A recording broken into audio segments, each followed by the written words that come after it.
ও দুনিয়ার ইমানদার, ও দুনিয়ার ইমানদার, আমাকে তোমরা ভয় করো, ভয় করার মতো ভয় করো।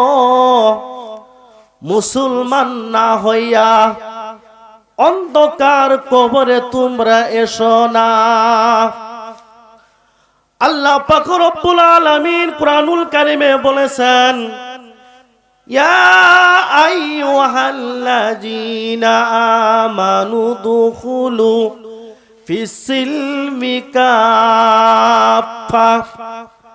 হে ঈমানদার, তোমরা পুরোপুরি ভাবে ইসলামের ভিতরে ঢুকে পড়ো। ও মুসলমান ভাইরা আমার, দাদা ছিল মুসলমান, বাবাও ছিল মুসলমান, আমিও হইলাম মুসলমান।